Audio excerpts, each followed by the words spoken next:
England সফর শেষ হয়নি, আজ থেকে ফিফথ টেস্ট। ইংল্যান্ড টসে জিতে ফিল্ডিং করছে। ইংল্যান্ড টিমে অনেক চেঞ্জ, 4টে চেঞ্জ আছে ইংল্যান্ড। ইন্ডিয়ার লর্ডস টেস্টটা জেতা উচিত। আমি ম্যানচেস্টার টেস্টেও খেলা দেখেছি, ইন্ডিয়া ভালো খেলেছে। ডে 4 টেস্ট ম্যাচ শেষ করেছে, ফিল্ড পেতে গিয়ে প্রায় 400 রানটা দেখে আরও দুঃখ লেগে কিন্তু 190 করতে পারলো না। দেখা যায় ওভার টেস্ট শুরু, ইন্ডিয়া ভালো টিম, যদি ভালো বল করতে পারে এই টেস্ট জিতবে। হ্যাঁ, অনেক রেকর্ড, আর সবাই ভালো ব্যাট করেছে পুরো। কে রাহুল, জয়সওয়াল, শুভমন গিল, জাডেজা, ওয়াশিংটন সুন্দর।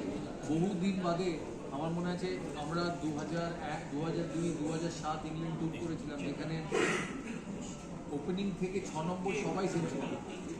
আমি করেছি, রাহুল করেছে, সচিন করেছে, সেহবাগ করেছে, সবাই করেছে।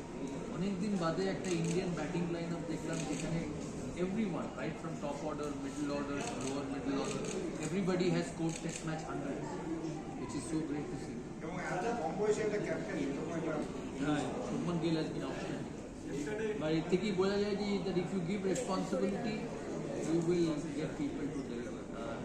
Young Shubman Gill or first 100 India বাইরে Yorkshire heavily, he's batted superbly.